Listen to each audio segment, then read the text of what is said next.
All right, joining us for more analysis is Dr. Mariam Mufti, Associate Professor, Department of Political Science at the University of Waterloo. Dr. Mufti, no official results announced yet, but initial polls are showing that some lead for a candidate affiliated with Mr. Khan's party. Does that come as a surprise to you? Not really.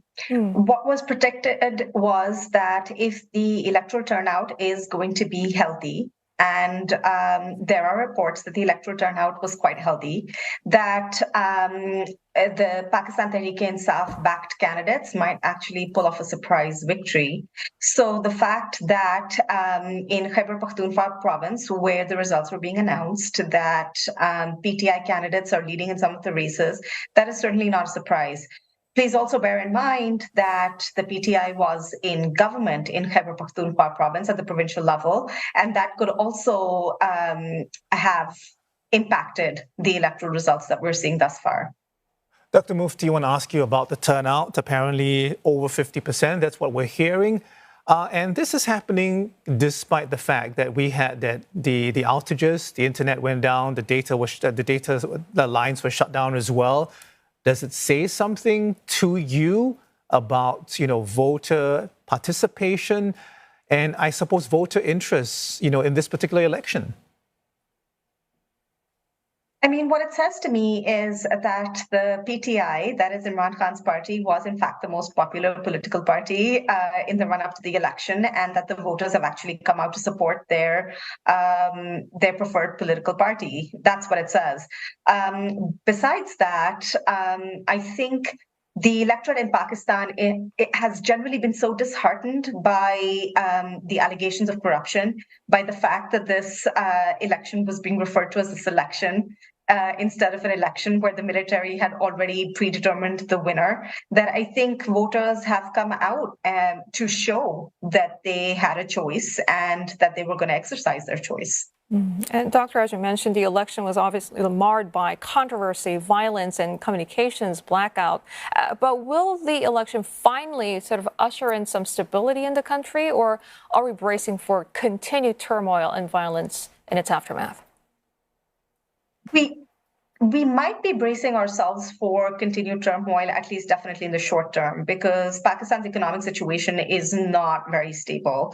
In fact, the economic situation is quite dire, and we desperately need an elected government to take charge of the country's politics, because the present caretaker government cannot negotiate legally with the IMF in order to secure another financial bailout of the Pakistani economy. It has to be an elected government, and therefore it is absolutely essential that a government be formed by the end of the month. Now, if what we see in the election result is a hung parliament and a situation where one political party has to coax others to join it and form a coalition government, then we are likely to see a little bit of instability in the coming weeks, maybe months. Now, the other thing that I would also want to add at this point.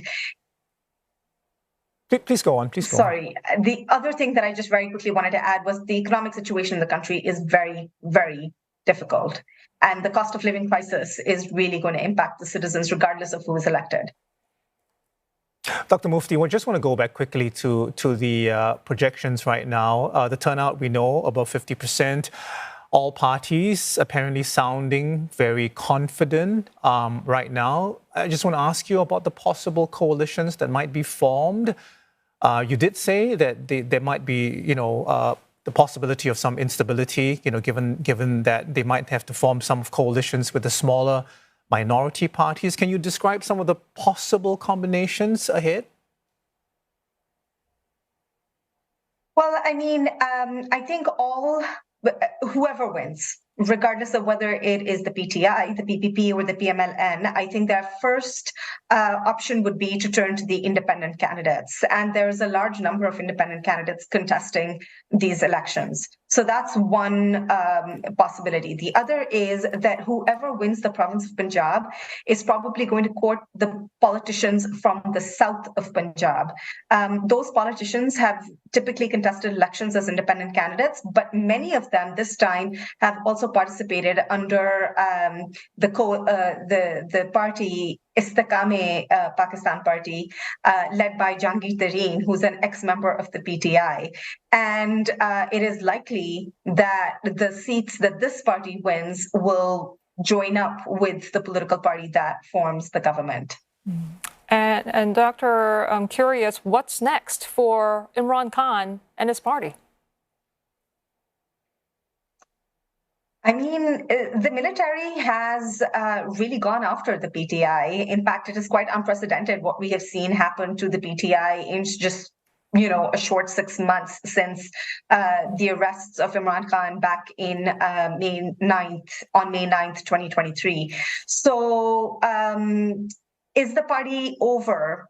I don't think so. I think it is still very much a popular political party. And I think that the youth in Pakistan is definitely supporting the Pakistan Tehreek-e-Insaf, and we're likely to see it to continue to support that political party. I also think that Imran Khan's message that the military has been involved in his incarceration is resonating with the people in Pakistan. And I think voters and citizens in Pakistan are really tired of the military's interventions in politics.